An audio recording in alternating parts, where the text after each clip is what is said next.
मस्जिदों में अजान के लिए लाउडस्पीकर के इस्तेमाल पर क्या कहता है देश का कानून और खुद इस्लाम। महाराष्ट्र में मस्जिदों में अजान के समय लाउडस्पीकर के इस्तेमाल का मुद्दा गर्मा गया है। अब कर्नाटक के सीएम बासवराज बोम्मई ने भी इस पर बयानबाजी शुरू कर दी है। उन्होंने कहा है कि इस मामले में हाईकोर्ट के आदेश का पालन होना चाहिए। पिछले साल हाईकोर्ट ने धार्मिक स्थानों पर लाउडस्पीकर न लगाने की बात कही थी। बता दें कि एमएनएस नेता राज ठाकरे ने कुछ दिनों पहले यह मामला उठाया था।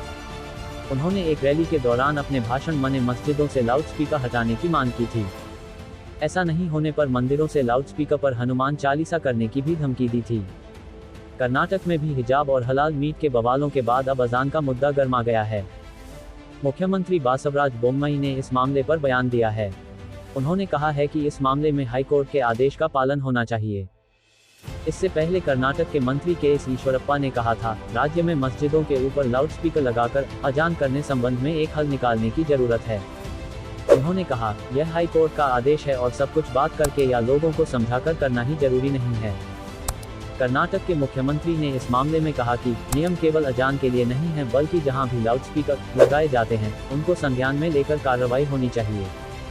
उच्चतम न्यायालय ने जुलाई 2005 में ऐसे क्षेत्रों में रहने वाले लोगों के स्वास्थ्य पर ध्वनि प्रदूषण के गंभीर प्रभावों का हवाला देते हुए सार्वजनिक स्थानों पर रात 10 बजे से सुबह 6 बजे के बीच सार्वजनिक आपात स्थिति के मामलों को छोड़कर लाउडस्पीकरों और संगीत प्रणालियों के उपयोग पर प्रतिबंध लगा दिया था।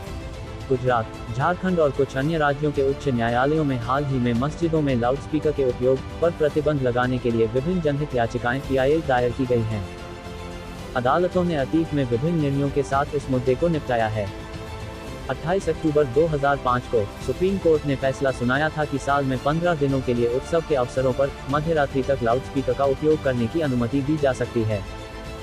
अगस्त 2016 में बॉम्बे हाई कोर्ट ने फैसला सुनाया कि लाउडस्पीकर का इस्तेमाल मौलिक अधिकार नहीं था।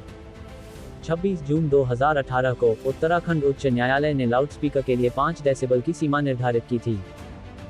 जुलाई 2019 में पंजाब और हरियाणा उच्च न्यायालय ने धार्मिक स्थलों सहित सार्वजनिक स्थानों पर लाउडस्पीकर के उपयोग पर प्रतिबंध लगा दिया।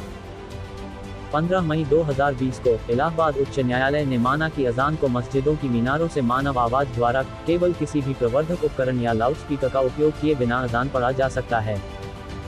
उत्तराखंड उच्च न्यायालय ने जुलाई 2020 में अपने पहले के आदेश को संशोधित करते हुए जून 2018 में ध्वनि के स्तर को 5 डेसिबल तक सीमित करते हुए इसे आकस्मिक त्रुटि कहा।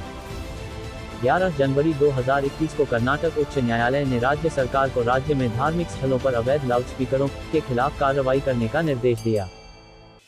नवंबर 2021 में कर्नाटक उच्च न्यायालय ने राज्य सरकार से उस कानून के प्रावधानों की व्याख्या करने को कहा था जिसके तहत मस्जिदों में लाउडस्पीकर और सार्वजनिक संबोधन प्रणाली की अनुमति दी गई थी और उनके उपयोग को प्रतिबंधित करने के लिए क्या कार्रवाई की जा रही है। दिलचस्प बात यह है कि अधिकांश मुस्लिम विद्वान धार्मिक गतिविधियों और प्रार्थनाओं के लिए लाउडस्पीकर के अत्यधिक उपयोग की भी निंदा करते हैं। कुछ मुस्लिम मौलाना मौलवी तो लाउडस्पीकर के इस्तेमाल को नमाज में नाजायज काम मानते रहे हैं।